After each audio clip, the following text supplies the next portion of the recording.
Hello and welcome to Avenging Past 7. It has been almost an entire week that I've been gone, and let me tell you, I have missed recording a video every day.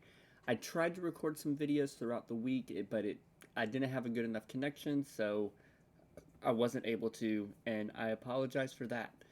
But I am back, and I have no idea what video today is. Tomorrow when I record tomorrow's video, I will actually look at the day and see what day it is. So today might just be a blank, but it will be today. Um, to catch you up, I was playing throughout the week. I think I did miss a day or two along the way of playing. So I'm a little bit behind, but we did make some accomplishments. We did complete Sith Marauder.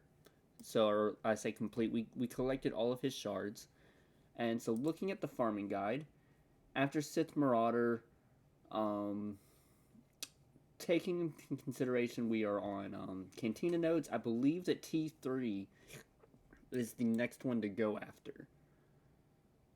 Um, because we got to go after Nihilus, Scion. Well, there is a Sith Trooper, that Snow Trooper, um, mission, Zalbar, and T3. I believe the T3 is the next one, and I believe he's right over here. Nope, I thought he was on 5. Is he on 7? Nope. Is he on 4? Okay, where is T3? I know that he is here somewhere.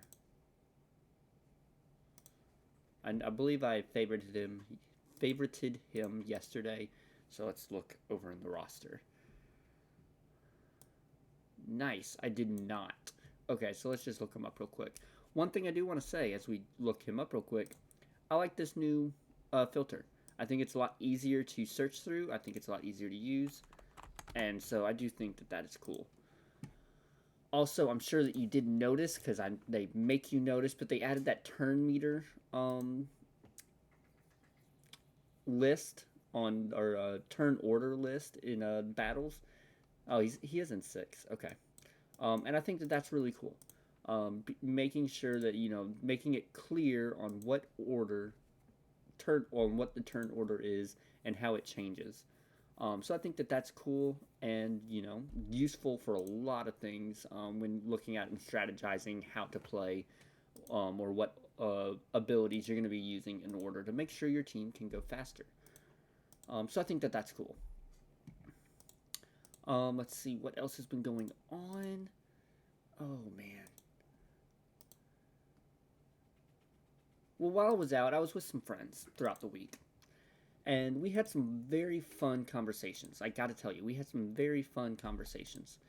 And of course, some of the most fun conversations were surrounding comic books and movies. And one of those conversations surrounded Batman. And I was with two brothers throughout the week, and one of them said that he finds Batman to be really boring, because anyone can make a Batman story because he's just a guy that can fight. But the difference with Batman is that he puts on a bat costume. What's the difference between Batman and a Batman movie and a John Wick movie? They're both people who fight bad guys, mostly with their hands. Now, John Wick does use a gun, but so that was his argument. And me and his brother were kind of floored, and like, we tried to convince him otherwise. And I think we did success. He did say at the end, we successfully convinced him, maybe not change, making him like Batman more, but at least understanding what is the big deal with Batman. Why do people love Batman so much? Even if a lot of other people might not realize why. And what we came to the conclusion on, that we started pushing, was Batman is such a interesting character that has such interesting stories because of the psychology of himself, the family that he is surrounded by, his friends, and his villains. It's all about the psychology, and Batman the Animated Series, I think, hits on this the most. I think the Arkham games hits on this the second most, and the movies barely touch it. I think it truly, except for Batman Returns. I think Batman Returns is the only movie that really recognizes and tries to call out and make it obvious that Batman is interesting because of his psychology, or because of the psychological aspects of why does he do things. Um, and one of the things I had said to my friend was, Batman is insane. Batman is not normal, and yes, Batman is crazy. He dealt with childhood trauma of losing his parents, and his response was, "I'm going to beat up people and put on a bat suit." Like, that's not a normal response to your parents dying when you were 10. So the first thing of enjoying Batman is, yeah, recognize that. Like, it is a illogical response in part. I mean, in part it also is logical to want to fix your city after seeing how it affected you, but there was that recognition. But then it was, one of my favorite aspects of Batman is when he's a father. When he's a father to Dick Grayson, and he's a horrible father to Dick Grayson. He Batman lost his parents when he was 10. Grew up and learned how to handle that trauma by fighting crime and becoming Batman. That's not a healthy response to trauma. And then he's an adult. He sees another 10-year-old go through that exact same pain that he went through. The murder of their parent when they're just around about 10 years old. That is horrible trauma and not fun at all to go through. And Bruce Wayne has a reasonable response of, let me adopt him, raise him, and help him through this troubling time that I myself have gone through. That is a great response for someone who's gone through trauma. I think the best outcome from anyone who goes through trauma and pain is to take that and help others who are going through the same thing so that they can handle it in maybe a better way than you yourself have. And one of my favorite things about Dick Grayson is, as he grows up, say 5-6 years later, he recognizes that Batman does not deal with his trauma in a healthy way. He does not deal with his family and friends in a healthy way, and he leaves. And there are a lot of really good comic stories where Dick Grayson fights with Bruce Wayne about how he is a horrible father. He is a horrible mentor, and he's a horrible person to help people deal with grief because he himself doesn't know how to deal with grief and trauma. And I love those stories because I think I talked about it a little bit last week. Comic books, video games, TV, and movies are the modern day mythos. Greek myths were written to help people explain, why does the sun come up in the east and go down in the west? Why do the seasons change? Why does lightning strike? They might not have been reasonable in today's standards, but they were written to help people explain the unknown. Well, in today, we know so much through science and studies and research that, for the most part, we understand all of that. We don't need the mythos for that. But what we do need a lot of the time is we need myths to help us deal with pain. When John Wick goes through the pain of losing his dog, he goes for revenge. And he stops anyone else's dog from being able to be killed by those people. I'm forgetting their name, his name right now, Yosef.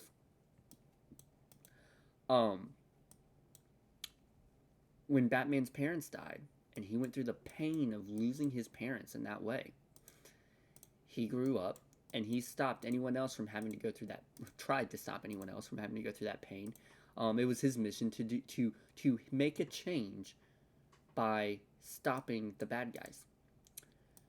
And we get to see how people,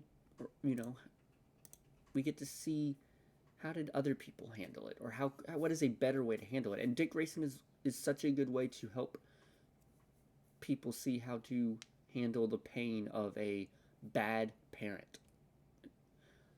Batman might have, I mean, Batman isn't the best parent. He sends children into a fight wearing bright colors. As a lot of people like to joke about. Batman, doesn't hopefully teach people how to deal with trauma. Dick Grayson tries to rectify that with the other Robins and with Batgirl whenever he can, but it's one of those fights that he fights. And that's what I love so much about Batman. That's what I love so much about Dick Grayson is that, especially for those, at least for myself, I've been able to see the psychological aspects and the mythos behind it of what we can try and learn from those, and I love them. Now, if you stuck around this long, you're one of the real ones. Let me show you what I've been working on this past week on my account. I think it was mostly yesterday, but yesterday... Oh, never mind. Okay, I put up the Ewoks because yesterday on my alt account, I'm starting to upgrade all of my Ewoks and get them C-3PO ready so that I can go after C-3PO on the main account. Which I think the only thing I'm missing on that one is Logray. That's what I did on the alt account. On the main account, what have I done? I think I used a Zeta yesterday. Oh, on the main account, on the YouTube account yesterday, I upgraded Padme a little bit. I put her, I believe, Unwavering Courage Zeta on her. And I put some mods on her. I tried to get her to at least a decent spot. At least a decent. And then I believe I also went through Kenobi. Did I also go through Kenobi? I did not go through Kenobi yet. How much gold credits do I have? 10 mil? I might try and go through Kenobi before Green Arena resets. That way I have, a Padme, Anakin, and Kenobi team. Or, to put out there. Or maybe I'll just keep Padme, Anakin, and Ahsoka. Because I have Bastila, Jolie, and Yoda. So then I have at least 2 teams right there that I can use. We'll see. But I did want to actually invest into that. Now, yesterday it was frustrating. My main account was a decent fight. I think I cleared one battle in the front bottom wall. I cleared both battles in the top wall. And then I cleared their ships, but I couldn't get through their Padme, Anakin, Kenobi team. They were like all Relic 5, and I couldn't touch them on the main account. So, depends how far they can go through. I think that they would be able to break through and win. On the alt account, it was so easy. I did solo Savage Opress. I did solo Wampa, and I did solo Vader, and soloed every battle. And then the ships, I think I lost 2 ships in the fight, but I won in 1 battle. It was an awesome fight. I went and looked, and he's like 1 million, 2 million GP under me. So it's totally not fair for him. And I don't expect him to win that at all. Maybe come close. I mean, he might be able to full clear, but I don't think he can full clear with a solo in every battle. So that was exciting. And then I went to the YouTube account. And you might have noticed earlier, 10 banners. I can't touch this guy. I mean, as you know, I'm just barely broken 1 million GP on this account. He's at 3.9. I mean, he's got all of these relics at 3.9 mil. It's crazy. I don't know how he's such a low GP. Unless he has a hard cutoff after this. I couldn't touch him. I tried. He had... And Crew. I mean, Crew is so tough to beat. Like, look at that. So, I got my 10 banners, and I don't think I can break through anywhere else on this account. So, yeah, it is what it is. That's okay. We'll go after the second battle, or the third battle soon. But that is today's video, and it's a nice long one. I just got to tell you, I'm glad to be back. I do plan to be sticking to my normal schedule again.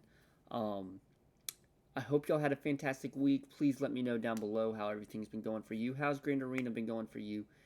and any thoughts you have on my comic book, TV, the modern myth, the modern mythos. Let me know any of your thoughts on all of that. Y'all have a fantastic day, and may the force be with you.